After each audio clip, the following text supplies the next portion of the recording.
জয় ঠাকুর।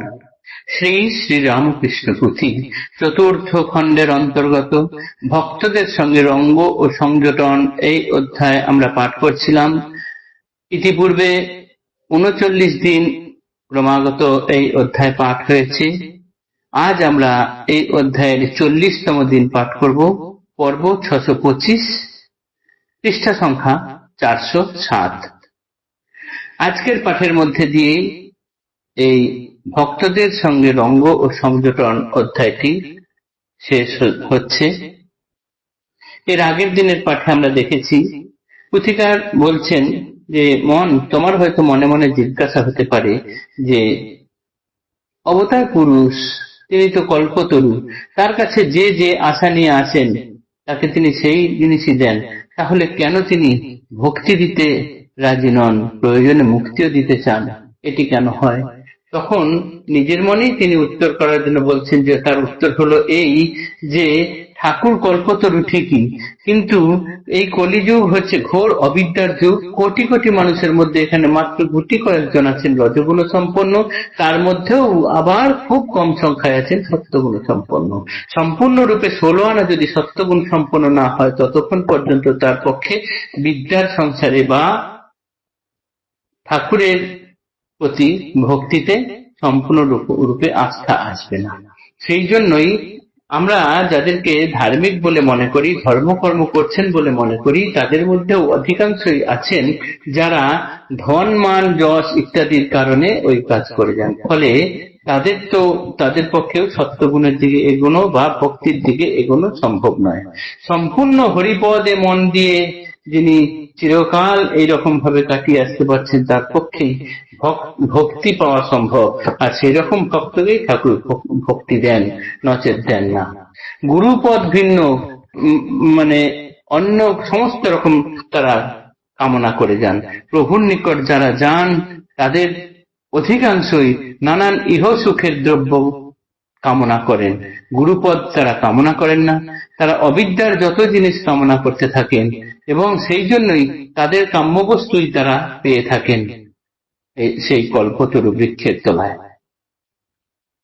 এই অবধি গতদিন পাঠ করেছিলাম, তারপরে শেষ অংশ আজ পাঠ করছি।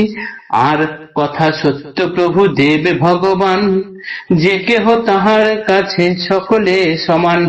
এলো গেল লাখে লাখে প্রভুর নিকটে, কোথা শুকাইল কলি কোথা গেল ফুটে। কিরূপ ব্যাপার ইহা শুনো বলি মন, পদ্মপাণি পদ্ম বন্ধু জগত লোচন। উদয় হইয়া নিজ কিরণমালায়, সমাদরে সরোবরে কমলে ফুটায়। পুনশ্চ পুরায় তাই নহে বিমরস, যদি নলিনীর মূলে শূন্য রহে রস। ভক্তিরস যেইখানে রীতি ফুটে তথা, ভক্তিরস যেইখানে রীতি তথা ফুটে, নচেত না হয় কিছু প্রভুর নিকটে। আর এক কথা বলি শুনো তুমি মন, ঈশ্বরের সহচর পার্ষদগণ সাঙ্গ আদি যাহা ভক্ত নামে গায়, বিচিত্র তাহারা হেন দেখি শুনি নাই। জনসাধারণ সম একই গড়ন, অস্থি মাংসে গড়া দেহ চর্ম আবরণ। শিরা রক্ত কফ পিত্ত ঐশ্বর্য বৈভব, উপরেতে সেই অঙ্গ সেই অবয়ব। ভিন্ন নাই সেই সব গড়া এক ছাঁচে, ভিতরেতে কারিগরি কিন্তু এক আছে। বিচিত্র বিভুর কার্য যাই বলিহারি, জীবের ভিতরে নাই ভক্তির কুঠরি।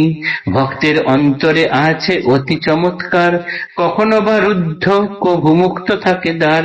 তাহার ভিতরে অতি বিচিত্র নির্মাণ, সুন্দর রতন বেদী যাহে ভগবান। সর্বদা বিরাজমান করেন হরিষে, গোলক বৈকুণ্ঠ লীলা পরিনির্বিশেষে। রুদ্ধ দ্বার কেন থাকে তাহার কারণ, জানিবার হেতু কর লীলা অন্বেষণ। মূল কথা ছাড়িয়া পড়েছি বহুদূরে, শ্রীপ্রভুর মহোৎসব মহিমের ঘরে। এখানে শুনিয়াছি সবে শ্রীমুখেতে গীতি, সবাকার সবাকার আপন বিস্মৃতি, ঊর্ধ্বগতি দেখি রাতি প্রভু পরমেশ, সম্বরিয়া নিজ শক্তি গীত কইলা শেষ। শ্রোতাগণ দেহে মনে ক্রমে ক্রমে পায়, মোহনিয়া মনচরা প্রভুর ইচ্ছায়। ভিক্ষালীলা করি সায় প্রভু গুণধর, গাড়িতে গমন কইলা দক্ষিণ শহর। দেখা যাচ্ছে ভক্তিরস যদি না থাকে তাহলে সেখানে ঠাকুরের কাছে কোনো কিছুই হয় না। যে হৃদয়ে ভক্তিরস নেই সেখানে ভক্তি কমল ফোটে না। আর একটা কথা, ঈশ্বরের পার্ষদগণ যারা অবতারের সঙ্গে সঙ্গে আসেন তারা এক বিচিত্র ধরনের মানুষ। তারা অস্থি মাংস চর্ম আবরণ দিয়ে ঘেরা ঠিকই, তাদের শিরা রক্ত কপ পিত্ত ঐশ্বর্য বৈভব সবকিছু উপরে একই রকম আছে, সেটাও ঠিকই, কিন্তু ভেতর বাইরে থেকে একরকম ছাঁচে গড়া হলেও ভেতরেতে কিছু কারিগরি পার্থক্য আছে যেটা আমরা সাধারণেরা কেউ বুঝতে পারি না। সেই জীবের সেই অন্তরঙ্গ পার্ষদগণের শরীরের ভেতরে এমন একটি কুঠুরি আছে যেটি বেশিরভাগ জীবের ক্ষেত্রে রুদ্ধ, কিন্তু তার অন্তরঙ্গ পার্শ্বদের ক্ষেত্রে সেই কুঠুরিটি সর্বদাই মুক্ত থাকে। সেটি হলো ভক্তির কুঠুরি, যেখানে সর্বশক্তিমান স্বয়ং প্রভু সর্বদা বিরাজ করেন।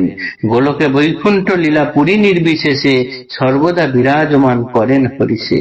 সেই দ্বার সর্বদাই তাদের ক্ষেত্রে খোলা থাকে, কেননা তারা ঈশ্বরের অন্তরঙ্গ পার্ষদ। এরপর পুথিকার বলছেন, আমরা মহিমের বাড়ির মহোৎসবের কথা পড়তে পড়তে ঠাকুরের লীলা কথা বলতে বলতে আমরা অনেক দূর সরে এসেছি। যাই হোক, এখন আবার পূর্বের কথায় ফিরে যাই। মহিমের বাড়ির অনুষ্ঠান ঠাকুর এখন শেষ করলেন, কেননা অনেক রাত হয়ে গিয়েছে। নিজের গান শেষ করার সঙ্গে সঙ্গে অন্যান্য শ্রোতাগণও যেন তাদের হুঁশ ফিরে পেল এবং ঠাকুর গাড়ি করে নিজের দক্ষিণেশ্বর মন্দিরে ফিরে এলেন। আজকের পাঠ শেষ হলো। ভক্তদের সঙ্গে রঙ্গ ও সংযোজন এই অধ্যায়ও শেষ হলো। আবার এর পরের দিন নব অধ্যায় শুরু করব। আজকের মতো এইটুকুই রইল। জয় ঠাকুর, জয় শ্রী রামকৃষ্ণ। নমস্কার।